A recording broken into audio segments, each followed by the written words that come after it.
I hope that one day disabled people will be able to just live normal lives in this country, have careers as lawyers, journalists, teachers, and not have to be constantly raising awareness.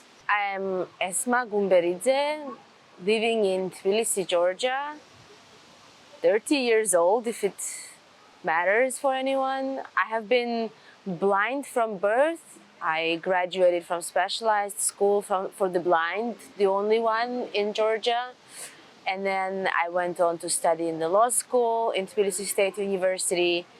Currently, I raise awareness about disabled people and our rights and our capacities and capabilities. I conduct workshops and trainings on how to communicate with blind persons, what are disabled people's rights, with school students, university students, but also professionals, including international organizations, embassies, doctors, notary publics, and even police officers.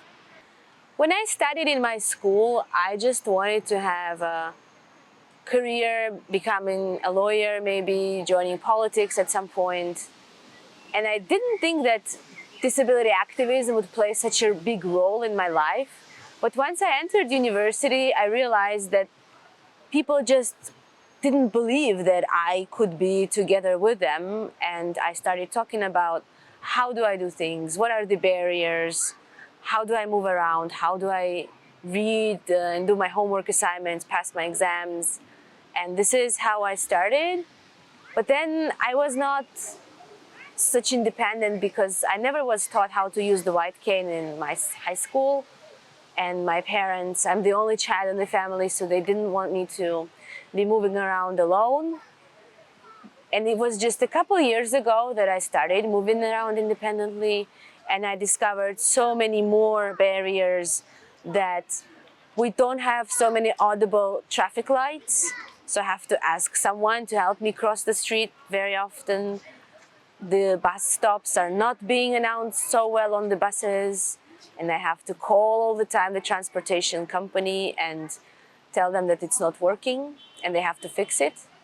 So activism never ends. First, we try to push for these bus stops to be announced, for the system to be installed. But then now we have to push the authorities to actually make it work. I would say activism is a bit ungrateful, unthankful type of work, because it's very hard for us to attribute one or the other achievement only to our work. So many people for so many years have been working on to push certain things, but I would say that more disabled people are speaking about politics and writing publicly, which I wouldn't see 10, 15 years ago. More students are reaching out to me for interviews.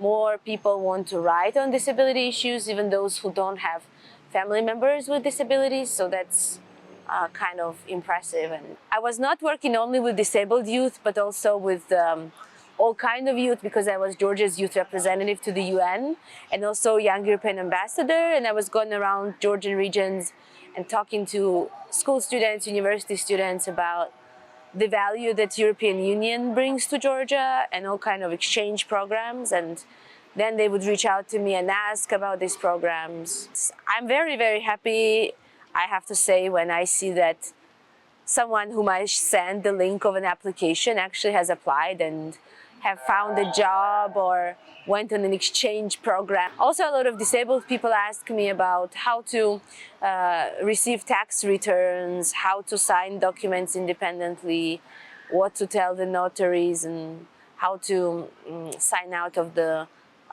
pension scheme, for example, and so on. The repressive laws deeming all recipients of foreign aid as foreign agents are a major challenge for me, because okay, maybe I work free of charge, but then it's hard for me to find and to redirect now other disabled people to receive free legal aid, or to find accessibility experts who could, for instance, evaluate if all the newly built buildings in Tbilisi are disability accessible. These days, for me, what really doesn't make sense is to quit.